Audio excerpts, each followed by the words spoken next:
waxaa rajo weyn laga qabaa dadaalada uu wado ra'iisul wasaaraha xilgaarsiinta Maxamed Xuseen Rooble inkastoo laga yaabo in caqabado hor ay keenaan kooxda uu hogaamiyo madaxweynaha rajada ka qaba in mar kale uu kursiga ku soo laabto. dadka u nugul arrimaha siyaasadda Soomaaliya iyo mucaaradka ayaa Farmaajo waxay ku sifeeyeen in uu yahay gacan ku dhiigle ayna adkaan doonto in mar kale uu doorashada ku soo baxo. Farmaajo ayaa loo aaneynaya weeraradii uu ku qaaday guriga Cabdiraxmaan Cabshakuur Warsame weerarkii 19 Febraayo uu ku qaaday madaxweynayaal hore iyo musharaxiin uu ka mid yahay Cabdiraxmaan Cabshakuur iyo ra'iisul wasaarihiisii hore ee la shaqeynayay muddada 3 sano ah. sidoo kale Farmaajo ayaa intaasi kadib sameeyay qar iska tuurnimo siyaasadeed taasi oo u maray xagga baarlamaanka isagoo isku aadistay 50 xildhibaan oo cabsi ka qaba in mar kale ay kursigooda ay ku soo baxaan. waxayna sameeyeen 2 sano oo muddo kordhin ah ay ugu dareen Farmaajo iyo hay'adaha kale ee dawladda. waxaana warqad hore loo diyaariyay daqiiqada kadib ka soo baxay barta madaxtooyada oo lagu leeyahay Farmaajo waxa uu taageeray muddo kordhinta. maxaa dhacay muddo kordhintii uu Farmaajo sameystay kadib? ciidamada xoogga dalka oo furimaha hore uga jiray aagga Shabeellooyinka ayaa durbaba isaga soo baxay waxayna soo galeen gudaha magaalada halkaas oo ay dhaqaaqay ka sameeyeen. waxaana walwal soo wajahay dadkii ay soo duldegeen ciidamada soo galay magaalada. Farmaajo oo ay ka waalayeen taliyaal ciidan oo si weyn u aaminsan yahay ayaa kula taliyay in dagaal ay kaga hortagaan waxaana dagaalku ka bilowday aagga Sanca Mirnaayo wadada Makal Mukarrama ilaa xaafadda Siigaale. waxaana dhacay dagaal aan lagu kala adkaanin taasoo wiiqday awoodda kooxda Farmaajo waxayna durbaba dalbadeen ciidamadii gaarka ahaa ee joogay gobolada Gedi iyo Galgaduud waxaana lagu soo daabulay gudaha caasimadda ee Muqdisho.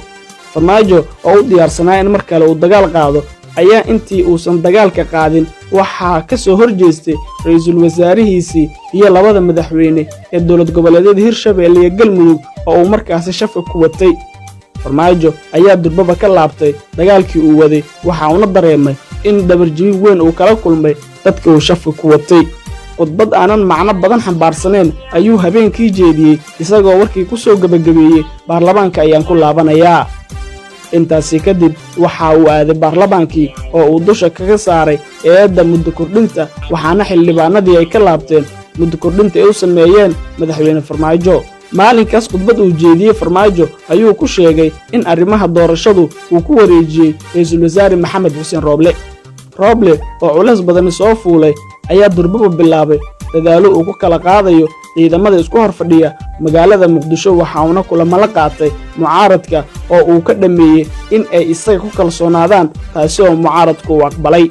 lama oga waxa uu kala kulmi doono kooxda Farmaajo waxaase la leeyahay in cadaadis xooggan uu kala kulmayo Farmaajo kooxdiisa iyaga oo raba in Rooble uu sameeyo sida ay doonayaan.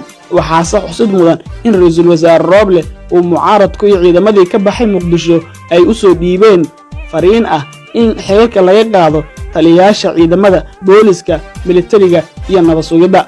balse Rooble uu xilligan la yahay meel uu wax ka bilaabo maadaama kooxda Farmaajo aysan aqbalaynin in taliyaasha ciidamada la bedelo. Farmaajona uu rabo in weli uu sidiisii u sii amro taasi oo keeni karta in mar kale ay dib ugu soo laabtaan ciidamadii ka baxay Muqdisho.